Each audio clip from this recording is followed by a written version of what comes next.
Hi, I'm Catherine Blair, Programme Leader for Broadcast Journalism at Leeds Trinity University.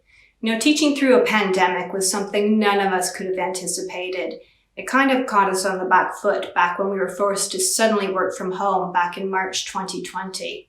We've learned a lot since then. Here's how we did it. Yorkshire Voice is our television news programme, which during news days is broadcast live on Facebook at 4 in the afternoon. When lockdown forced us out of the TV studio, we had to come up with a new plan. Mark Willett, our senior technician in media services, quickly established a TV gallery in his spare room. So we started off using a piece of software called OBS, which is freely available streaming software, and tried to use that as a vision mixer in place of the normal vision mixer and gallery facilities to bring all the elements of the show together.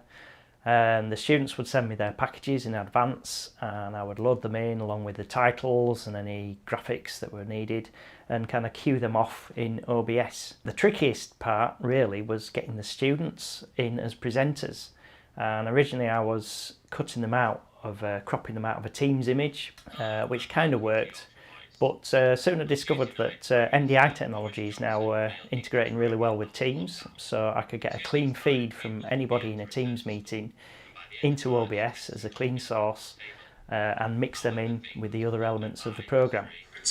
30 seconds. I kept my mic out of the programme mix so that I could keep it in Teams as a talkback mic, so I was able to communicate with the students while the packages were running, let them know how much was left and count them into the next queue. 3, 2, Martha Sanders, Yorkshire Voice. Cue. Martha Sanders with that report.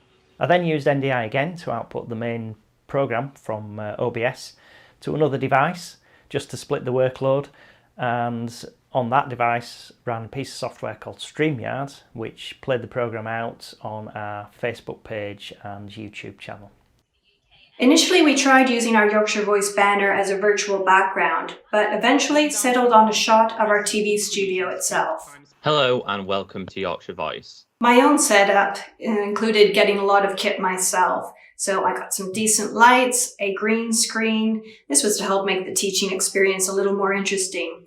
Our next experiment was in going live, using mobile phones and relying on 4G connection, and it worked amazingly well. Now, I was going to be joined by my own dog today, but he decided that he'd rather sleep for a bit longer, which is a shame. But essentially why I'm here is because Purina have recently released a really interesting study about people's relationships with animals during lockdown. We had live reports feeding into our programme from back gardens, from the banks of the River Humber, from a country park in Cambridgeshire, and even from the shores of Italy. Many people's livelihoods are at stake. Until then, the Caro Drono Yorkshire Voice. Thank you, Leonardo. Our remote classes take place live through Microsoft Teams.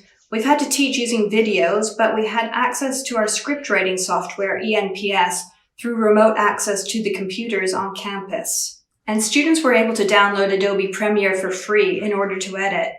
Instead of our usual larger cameras, students used their own mobile phones for filming and were reimbursed for the cost of the camera app Filmic Pro.